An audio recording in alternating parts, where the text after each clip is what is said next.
This is an AVNation special. My name is Kamal Rand. With us for this very special one-on-one interview is a person who is no stranger to folks around Infocom, around the Infocom show, or certainly around women in AV. That is the WAVE founder, Miss Jennifer Willard. How are you, ma'am? Hey, Tim, how are you? Thanks for having me. Absolutely, absolutely. So what we're going to do is we're going to take a few minutes here, and I guess the best way to put this is kind of get to know Jennifer Willard, where she's been and what she's up to now. The first thing, and you know, you're a little bit like me. People associate me with AVNation. You are directly associated with women in AV for good reason. 4 years ago, you and a small group of women got together and said, you know what, we should have an organization for the women in pro AV, and not to put too fine of a point in this, but it was not the first organization that was for women in technology, right? Mm-hmm.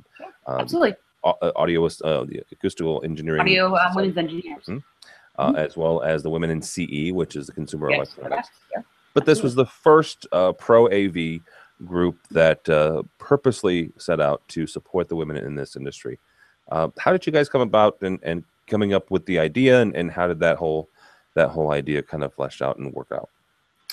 Well, great. It's actually, and I'm so excited because it's always coming back to Orlando is sort of our coming home, so to speak, because that's exactly what happened. I was in Orlando and at Infocom, and I'm one of the other folks who's really women's organizations, not necessarily, but is NSCA and FSR. So the Jan Sandries and Chuck Wilson, I mean, they're just amazing how long they've actually supported women, all the way back to the 80s when it was probably just Jan.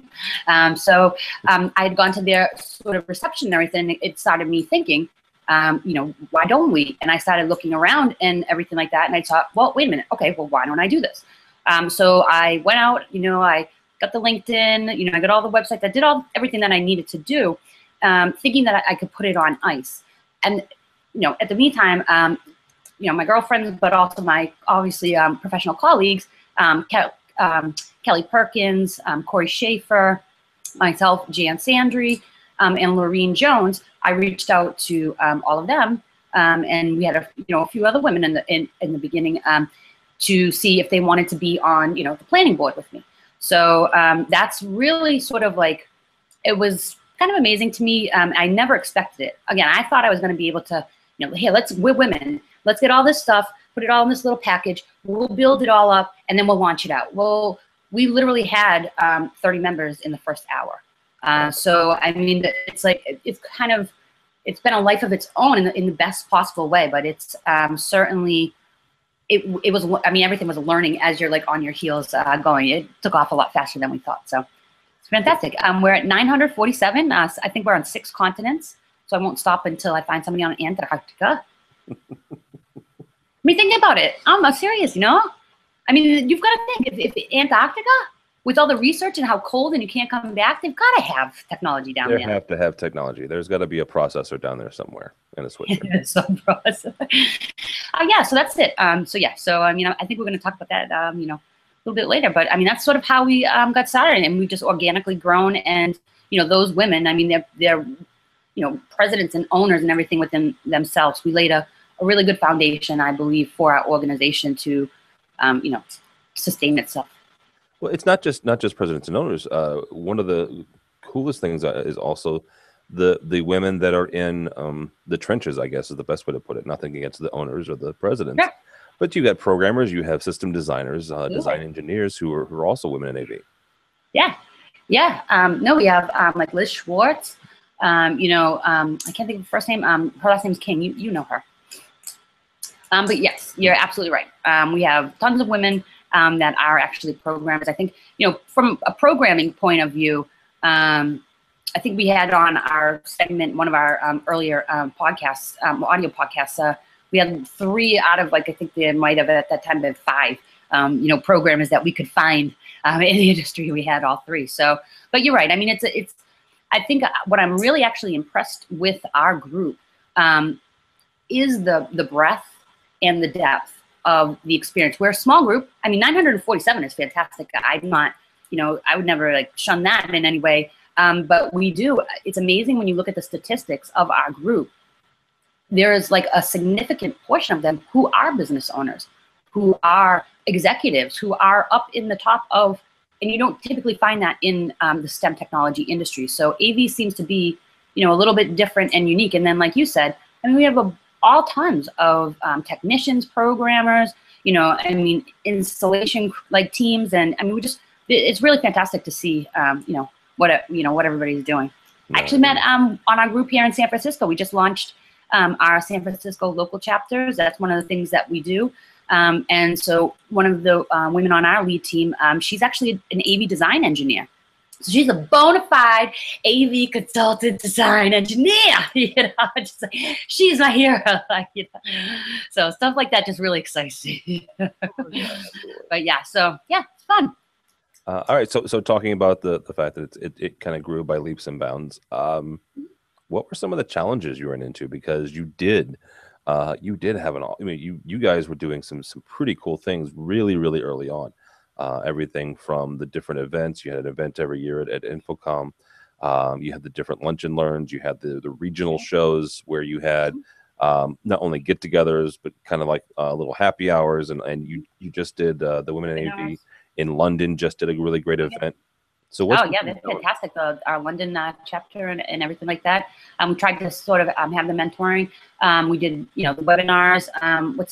We just NSCA this past year we gave away with NSCA. They sponsored and others sponsored 3 Women in AV scholarships to their business leadership conference this past February. So 3 scholarships for women to go, completely paid for, all expenses, to attend the business leadership conference. I mean, that to me, in 4 years, we were hoping to do 1. And so to be able to, in the first year out, and NSCA actually had their highest number of women ever attend. They had 64 women at the conference itself. So, I mean, you know, and we give away our mentoring award. This would be the 4th annual in Orlando will be our 4th annual mentor award. So every year we, you know, solicit and get submissions for a mentor. So I think, you know, that being said, that is the challenge. There's a few things that I myself have learned going through this process. We came out because I think everybody's ambitious. You know, I mean, well, no, I wouldn't say that everybody, but we are definitely that group of women and myself. We're type A+. So it just the whole thought of it of let's do it. And we just threw out the fishnet and then tried to catch absolutely everything. And I think that in some regards, that's why we faltered on a couple of different things. Number one, we're a volunteer organization, which essentially kind of came down to the point, you know, we faded a bit last year because it was me up at 12 o'clock, 1 and 2 o'clock, I mean, every night. And, you know, I mean, it burned all of us sort of out how much it even took for us to get that. So, I mean, it was certainly, it was a huge challenge wanting to do so much and trying to do too much. So if, you know, there's one thing that I've really sort of learned is that it's like, you know, take small bites. It's better to be successful and really have a long-term growth of a program and then try to do everything and fail, you know, at a lot of different things. Mm-hmm. So I think that that's one challenge. I guess one of the challenges actually, and I'm sure, you know, this is something that might get lost. You had mentioned like being the voice of the women in AV and things like that. We've run into a few situations, you know, myself and ourselves, in regards to what I wouldn't necessarily have received as professional behavior. Okay. You know, or what I would have had anticipated. One of the things is that with the social media aspect, with the whole online, you know, you're throwing yourself out there. You know, it's not just our AV industry. You know what I mean? It's like you throw yourself out to absolute anything and everything. And so for me, being such a private person, you know, I'm not the one that's like loving, then I go out there on Twitter all the time, but I mean, you know, I got to do it. But I think that learning how to navigate that social media so I don't get frustrated and respond in kind, or I don't take a personal offense where there either was none that was implied, or, you know, or there was a misunderstanding, or it was just, you know, I didn't need to take it as a personal offense because in the bigger scheme of things, it reflects, as you said, on all women in AV. And I know that there are situations where had I had the chance to do it again or would do differently in the future, I would have, because it didn't necessarily look good on the women in AV. So there were definitely situations where I just, you know, it doesn't matter what was going on in the background and everything like that. I lost my cool, allowed my frustration of, you know, to get the better of me. And, you know, I showed them where I'm from, Massachusetts, you know, sorry, you know, it's going to eventually, sometimes, but yeah. So, I mean, so there's that. I think the only other thing that's a challenge is, where do we go from here? You know, we're looking at relaunching the website, you know, we're redoing the website. We're sort of rebranding and rebuilding, and we're doing that, you know, leading up until InfoComm and through the rest of this year. So really, it's just kind of, I mean, now, I mean, there's so much out there for women. I mean, just here in the Bay Area, in Silicon Valley, I mean, you've got Cisco's women, you know, I go to the tech group women for Twitter all the time. There's so many different things and opportunities for women.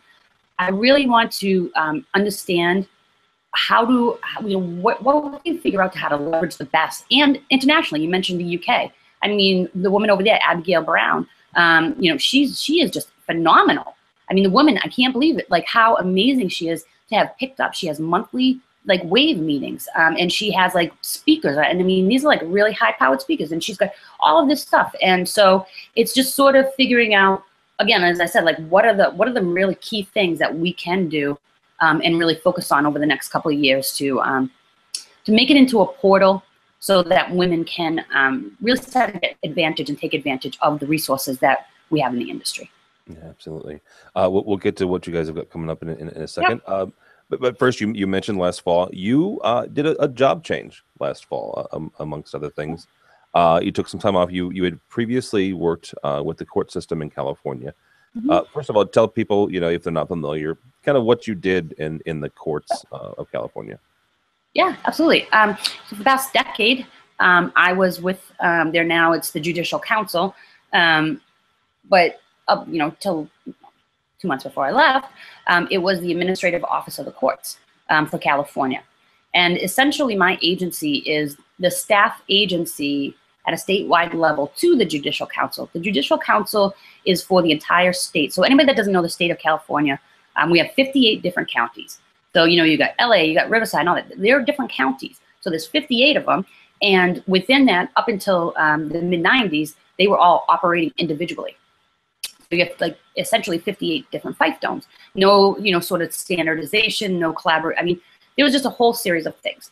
So the voters voted, yay, and they moved, and my agency here in San Francisco, which up until that point is just, you know, memos, meetings, and just some very selective things to support the Judicial Council who makes the rules, took on that job of standardizing and turning everything to sort of that state, you know, collaborative approach, including designing and constructing 41 courthouses. No shabby, no, not a shabby feat, yeah. So, so my group actually never existed. You know, I mean, I was, I think, employee number 3. And on top of that, I was the first and I'm the only supervisor that they have ever had. So, I mean, I think it actually gave me a lot of, you know, thinking back to it, experience with the women in AV, starting something from the ground up. So I essentially had nothing. I had, you know, absolutely nothing. And I got to build the AV Systems Development and Integration Unit. And, you know, so it was responsible for AV consulting for all the 58, primary staff with to work with architects, you know, consultants, engineers, construction trades, building professionals for all the courthouses. So if there's any new courthouse construction, that was through my office. You know, video conferencing statewide, developing video standards. I did you know, we have our trial court standards. So standards is a bit of a passion of mine. And yeah, so through that, that's when I had got involved a lot with Infocom, Energy Management Standard. I was the chair for, we did the first joint AIA and Infocom, so the architects, we designed guidelines for the courthouses. What else did I do? I think I was on another one or something. But yeah, so 2009 standards, you know, our 2011. So, I mean, I love, to me, especially like when you work at a place like California and you have 58, just imagine, 58 kings. And, okay. And so, and you are responsible for building all of these things in a scale of economy in some way that they're not, this one's over here, this one's over here, and you want to try to have some standard approach. So that was what my job was going to all of these kings and saying, no. And so, well, and, it's actually, you know, I could tell. Go ahead. I was gonna say, and one of your projects has recently ended up on Infocom's Exceptional Experiences website. Yeah, they're number one. San Bernardino, 35 courtrooms, 13 stories. That's a phenomenal one. I love that one. It's actually one of the first, if not the first, courthouses ever. And SMW was the consultant on that, and Exhibit 1 was the vendor on that. It was phenomenal because digital signage being so huge these days, just generally speaking, well, it's also getting a lot of, you know, taken in the courts because you put the court calendar on it.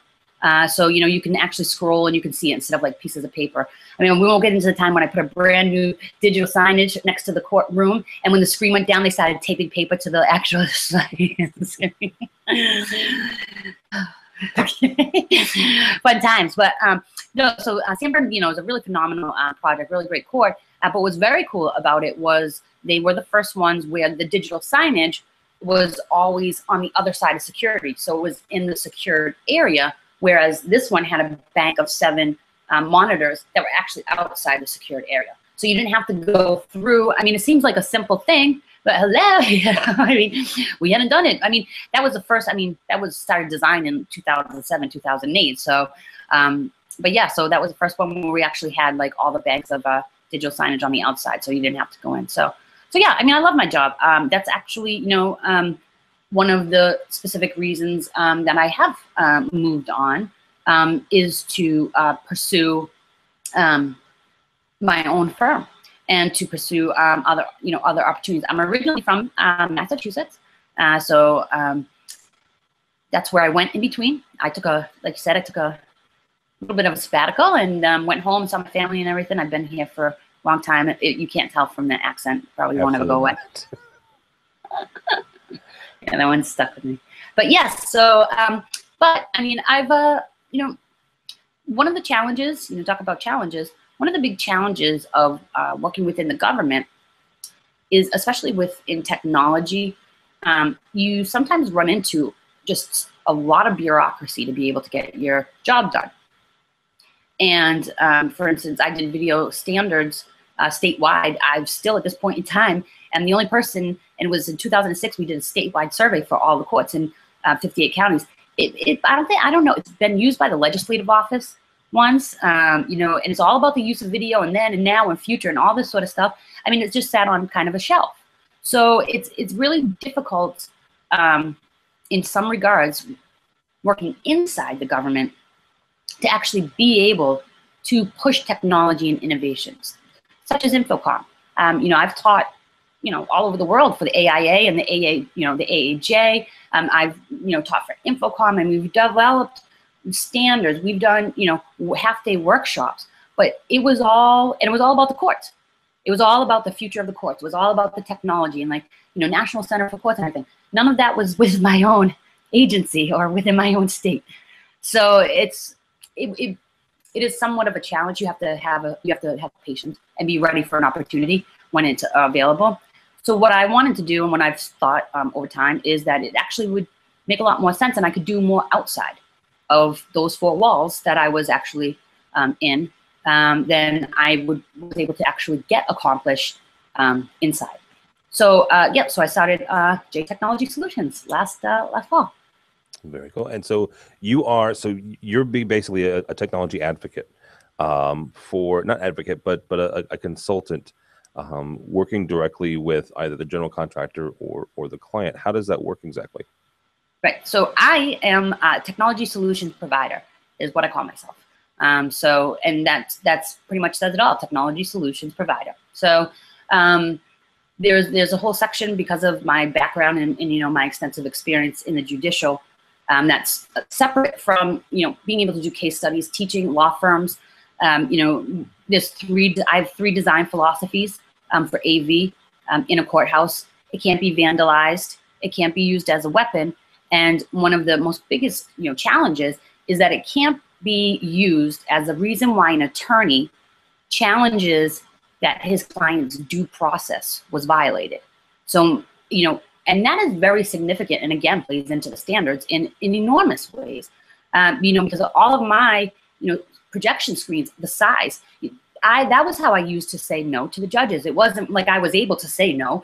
I had to have stacks and reams of papers, but it was technology based. It was, well, if we don't do this size screen, that 65-inch, the jury's not going to see it. We're putting you in a compromising position of some particular attorney potentially challenging the ruling because of the technology. So the standards based were able to do that. So there's that whole side of it, case studies, things like that.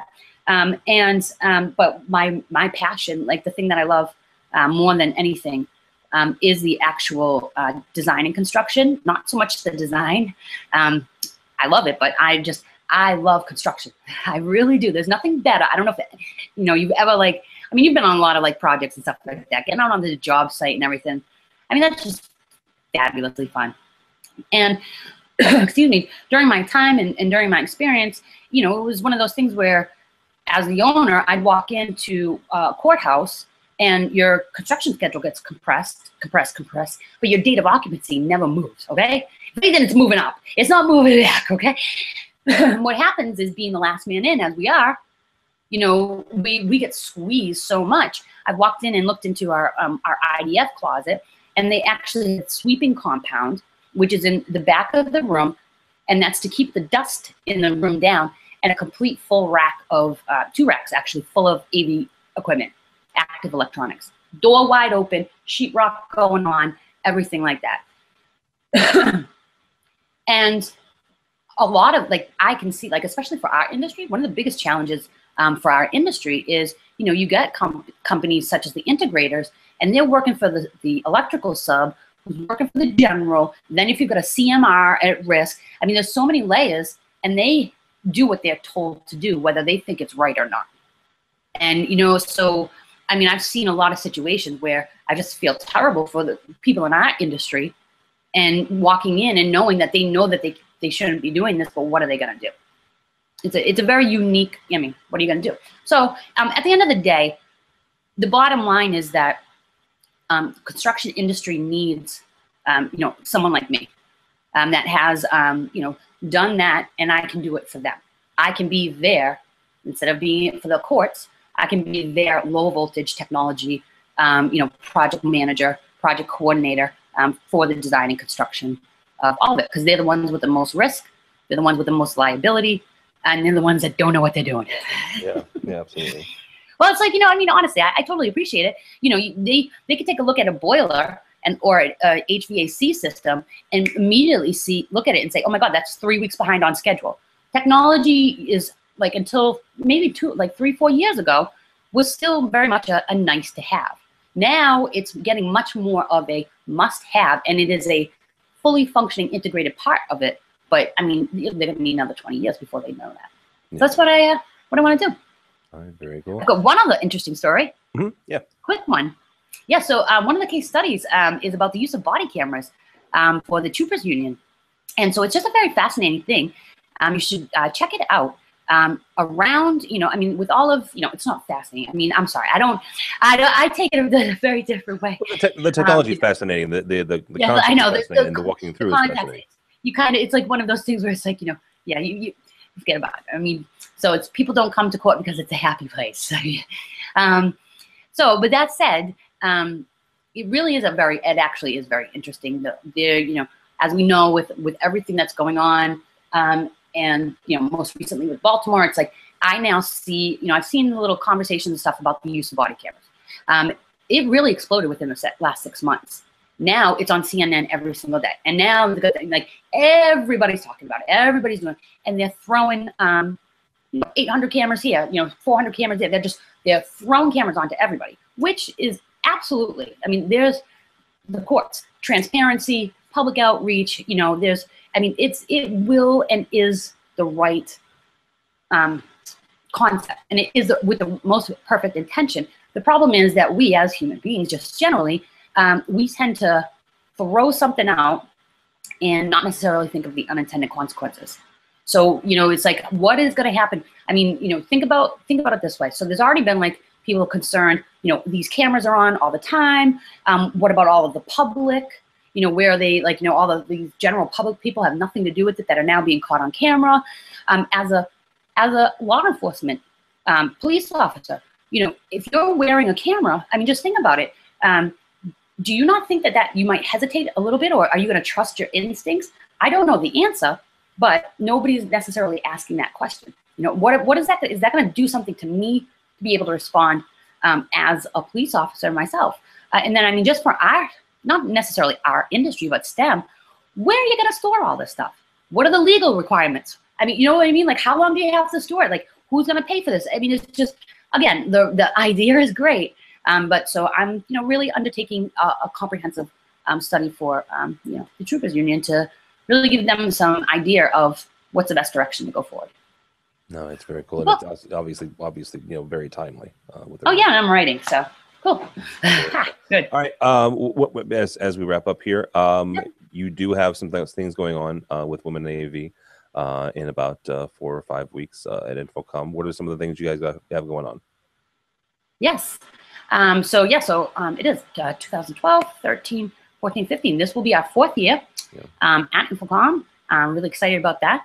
And so we have, our annual reception with NSCA, FSR, Exhibit 1's typically involved, and then some others. So we're still working on all of the details, and but it's Wednesday, June 17th, from 7 to 8:30. It is likely, we're trying to confirm that it's going to be at BB King's, because we always do it in connection with the Drunk Uncles right before their concert. Okay. So in that sense, it's going to be at BB King's, but that's also a standard pre-place where Amex has theirs. So we're going to land somewhere near BB King's. And so you can go to the website, look at our calendar, and then you can also look at the LinkedIn group. So once you get all the details and everything really squared away, we'll make that available. So we're doing that, and then we're working with AVNation. Yay! Cheers! Yay. Very excited about very excited about what we're doing. So let's talk about it, Tim. Can I turn it now? Let's talk to you. Absolutely. What are we doing? Well, you're going to be doing some booth tours with us, and then you guys, the Women in AV, are going to be joining us for the Tweet Up. The Women in AV reception is going to be hanging out with us at the AVNation AV Tweeps Tweet Up, which is Thursday, June 18th, from 4 to 6 at W223A. If I remember that correctly. So, yeah. Remember that? Yeah. And then we'll do a podcast and stuff like that, and then we'll just have fun. Yeah, you'll have a bunch of podcasts. So and then we're going to start looking at doing some more regular podcasts ourselves, and getting that the Wavecast and everything like that started back up. So I think it's going to be exciting.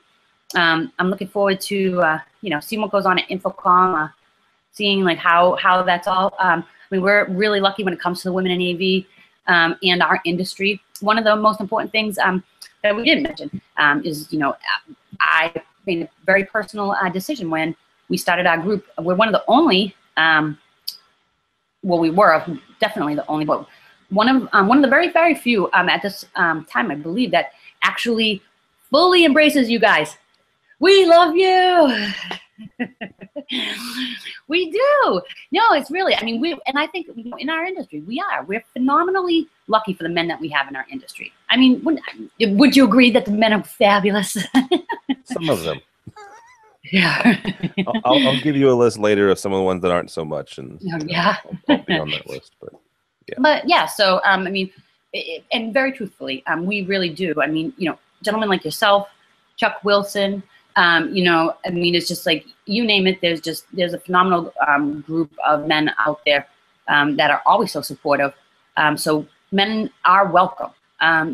Please, you know, I'm trying to get Josh to, you know, write a Dear Desiree newsletter for us. You know, so yeah, so it's just really nice. We really, you know, we really appreciate that, because you know, I think we're still flagging under 18%.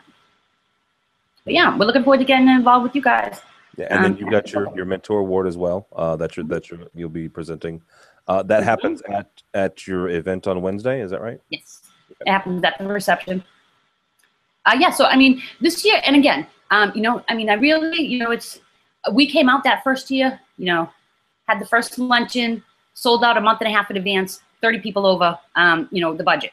So, and then the next year it was the luncheon, and then it was the reception, and then, you know, and it was like trying to do all these other things. So, you know, I really made a decision this year to say, let's do, like I said, a couple of things really well. We're going to be relaunching and rebranding, so we'll be spending, you know, a lot of time trying to, you know, go around the floor. We're still trying to figure out some fun things or things to do, but it's really about making sure that everybody knows that we're still here, and, you know, help us get involved, and please let your women know, like everybody that you could possibly know.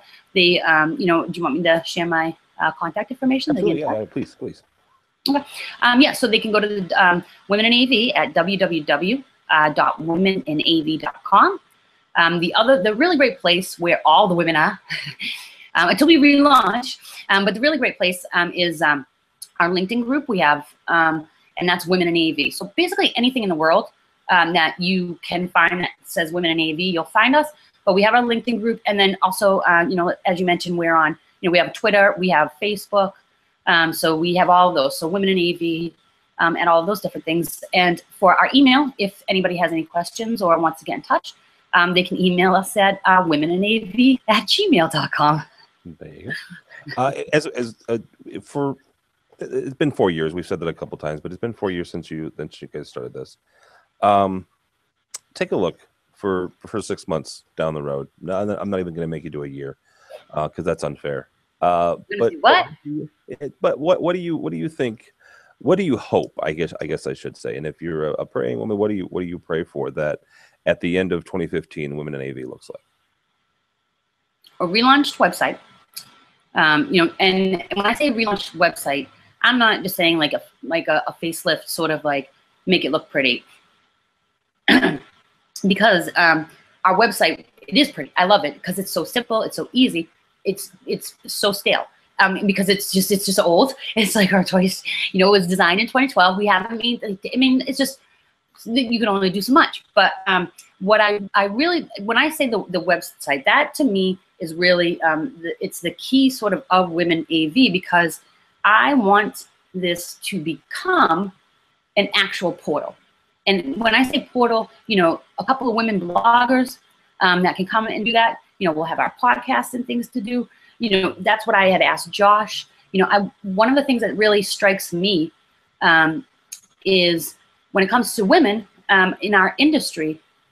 I mean, my background is engineering, so I get a lot of stuff, but I still, a lot of the technology is just outside of my scope of realm and what I do, and most of it.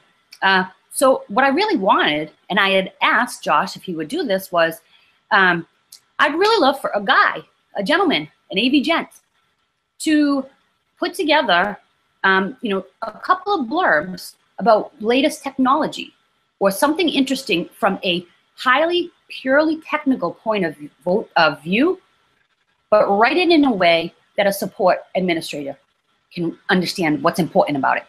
That, you know, a project manager or a salesperson, something incredibly technical, because you guys are phenomenal at that, but can you translate that into a language so women can start to get interested in the technology side, where it's not maybe so intimidating or hard to understand, things like that. So, you know, that making it resource driven, you know, job opportunities, education and training, our local chapters. So we've got a lot, but that's essentially, I want, at the end of 2015, I mean, geez, I'm never one to go for like, oh, break numbers, you know, because I'm hopeful that we'll get over 1,000 at Infocom. I mean, I doubt, but I'm going to try for the Antarctica. I think long term, one of our biggest pushes after, after this year, because I'm the one that's like, the wave's ready to crash. I'm already looking at the next one. Excuse me, but so that's really going to take up this year. But long term, I want to expand very much into UK and Europe, and really figure out, especially with time zones and things. I mean, we've tried to do, as you know, we've tried to do women in AV events here just nationally, where we've got New York, Minneapolis, ourselves, and a bunch of different places. And it's very difficult to all be in the same place at the same time, even using technology. Yeah. So how can we like kind of overcome some of the geographical and long reaches to try to become more of a one global organization that we are. So that's something going down the line. And then scholarships is definitely something near and dear. As many women as we can get, and young girls. I mean, the ability to be able to reach young girls and youth like that. So is that ambitious enough? That is plenty ambitious enough, I think. So, all right, Miss Jennifer Willard from J Technologies. Thank you so much, and Women in AAV. Thank you so much for being with us. My name is Tim Albright. If you want more information, go by their website, womeninav.com, or swing by our booth and the tweet up / the Women in AV reception on Thursday, June 18th. So thank you so much for joining us. My name is Tim Albright. I have been your host.